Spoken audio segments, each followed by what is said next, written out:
عن رباعية تحكيم في هذه تشكيلة فريق مولودية الجزائر، الفريق المستضيف المدرب باتريس أمير بوميل، اعتمد بالإضافة إلى عبد الله القمر، وهذا الهر استعراض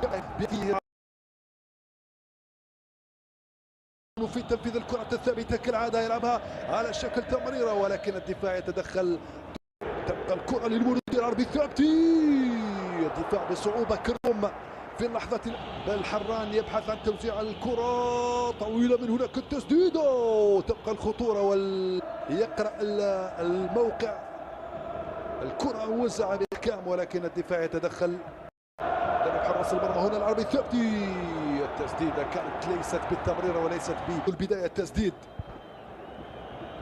هنا الكرة مع الجزائر تسترجع الكرة لمولودية وهران، التسديدة أول تسديدة ممتازة تعود لحمزة موالي، حمزة موالي ينتظر ويتريث،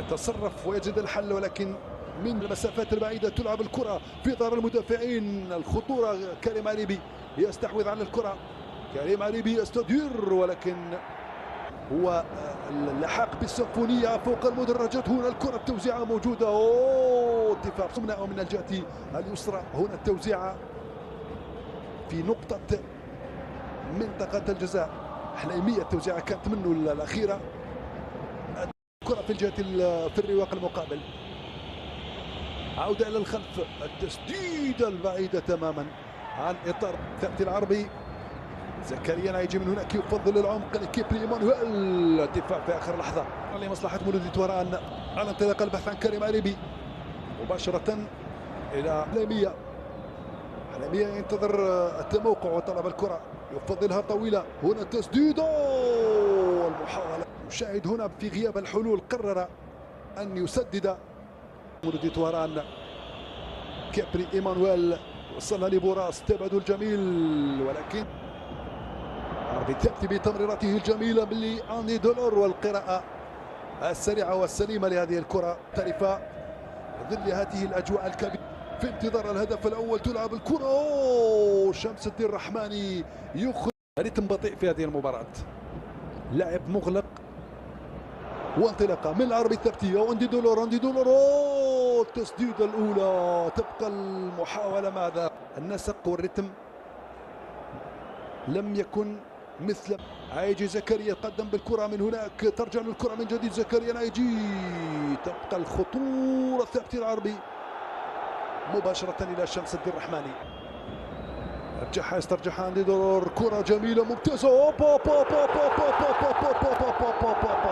ثابتي العربي في اللحظة الأخيرة، التسلل موجود في حسب الخط الافتراضي الذي يوجد فيها الصورة و لتلفزيون الجزائري. هذه هي اللقطة ككل، وأعتقد أنه ترتيب بالفعل كان في وضعية تسلل لكن يسترجع عندي دولار، التوزيعة موجودة من هناك، دفاع زموالي، كيبري من جديد، كيبري يبحث عن التوزيع والدفاع يتدخل، الكرة توغل بالكرة دخل، يتمكن من المرور بوسالم يراوغ، التسديدة بعيدة، التسديدة ولكنها بعيد من على الكرة المرتدة من جانب فريق مولودية وهران، الهجمات المعاكسة، بينما المولودية تريد البناء، تريد البحث عن الثغرة من خلال التمريرات القصيرة، من خلال الإرباك والاعتماد، علامات عدم الرضا من المدرب باتريس بوميل.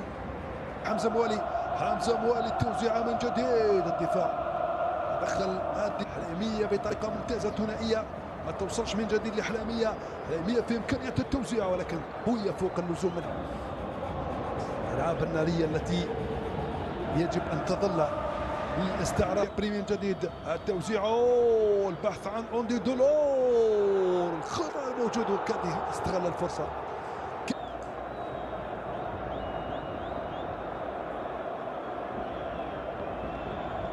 هنا المتابعة في اللقطة الأخيرة تفيد بالعودة إلى تقنية الفار، سيدخل كذلك محمد صديقي سيلا، زكريا نايجي، أيوب عبد اللاوي، أو أقول حليمية، محمد رضا، التسديدة هكذا المولودية تصل إلى الشباك، تجد الحلول بواسطة الهداف زكريا العايجي بطريقة مميزة بتمريرات قصيرة. ونشاهد الإعادة هنا، عادت له كرة من دون أن يراقبها، حطها مباشرة في الشباك من دون استعمال القوة بل بالذكاء وباستعمال الكرة في الزاوية البعيدة. 1-0 لمولودية الجزائر.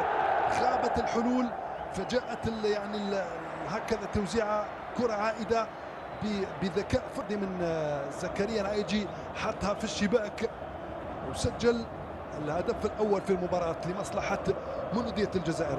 ربما الهدف سيخرج عناصر وسط الميدان. التوزيعة هذه المرة موجودة، شمس الدين الرحماني جاته الكرة المرة